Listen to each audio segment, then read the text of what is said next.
Hi everyone, welcome along to today's video.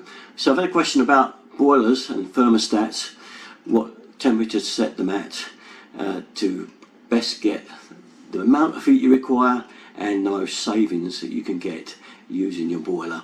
So we have combi boilers, we have our conventional boilers, don't we, our F&E systems.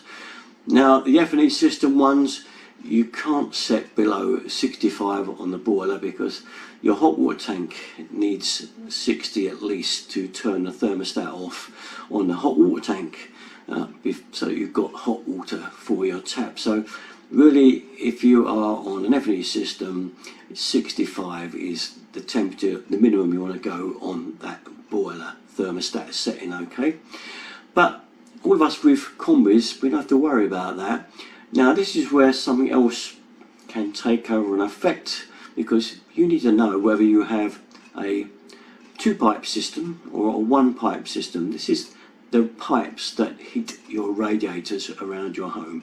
Now luckily most houses these days anyway, especially even going back 20 or 30 years, all have two-pipe systems, generally the case. But if you've got a really older house, dating way back with an earlier system in it, you may have a one-pipe system like I've got in this house. And I know I'm too lazy to change it, but I just can't bear the thought of ripping the floor up and everything to do it all. But I'll show you what a one pipe system looks like. Here then we have a one pipe system I've drawn out for you. Not very good, I know. But as you can see, the one pipe basically comes out of here, out the bottom of our boiler, and it's going along on one long line, going up here and along the bottom of these radiators and back into the return of the boiler. So it's just one pipe, and the T's go off into each rad like so, and that is how a one pipe system is plumbed.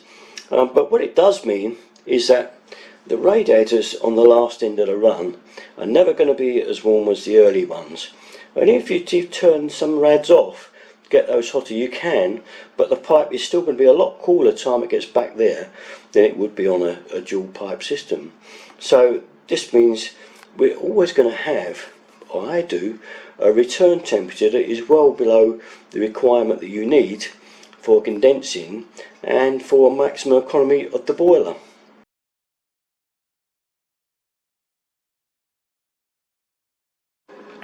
Now you think I'm mad, I know, but my boiler is set to maximum.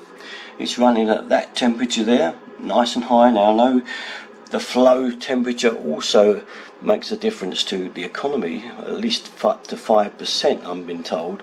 So I'm losing some economy there. But if you look at my return temperature, you'll see there that it is only 40, and it doesn't go much above that, even though it's flat out. But I do find once I turn that boiler stat temperature down there that the heating is definitely not enough, not when it's these really cold snaps. I can get away with it a bit lower, down to 70 on the milder days, and even 65 at a push. But on these really bitter days like we're experiencing at the moment, where it's 1 degree or 2 degrees out, that's got to go flat out. So if you've a one pipe system like I have in this old house here, that I'm too lazy to change to a two pipe, that definitely, for me anyway, it needs to be almost flat out that stat to get the temperatures required on those last radiators on the way back. And indeed the actual temperature of the radiators themselves anyway. I'm not talking about stats that you use, a room stat to turn temperature up and down, things like this, because again, they're just controlling the actual boiler coming on and off at a set temperature. But what I'm talking about here is the actual amount of heat that's required to get those radiators really hot anyway, for those stats on the radiators to turn off, the actual thermostats, and for obviously the room stat to turn off quicker, because the heat passing through the pipe underneath and into the radiator is hotter. So are we saving more money because that means the thermostat is actually clicking off sooner? Whereas when I have that lower temperature, say the 60 that's recommended, then the water in that pipe passing that radiator is nowhere near as hot. The radiator won't be anywhere as near as hot. So is it now running longer to get to that temperature that I require for the room stat, which may be set at 20, than it would be if I had it flat out, where it would reach that temperature a lot quicker.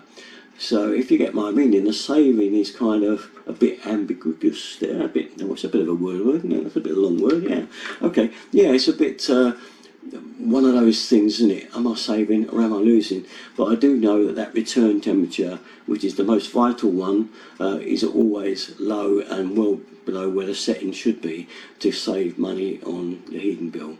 So that way I'm keeping warm and it's all tickety-boo. So I'm not going to change anything. I can't bother to. One pipe it'll have to be. Anyway, that's just a little one for all you really that have a one pipe system. If you've got a two pipe system, no problem. It kind of equals out no matter where the rads are. So it's kind of maximum efficiency, and you'll find that return can get really hot. So you have to be careful what you set your thermostat on the boiler at in that instance. Okay, one of those little thermostats, a clip on a pipe, are very handy, by the way. Does give you a good insight into what that return temperature is coming back at. So that's about it though, just a little one from me on heating efficiency and economy mainly, and one pipe dreaded heating systems that some of us have still got. I must change it one of these days. Anyway, that's it from me. All the best, and I'll catch you next time.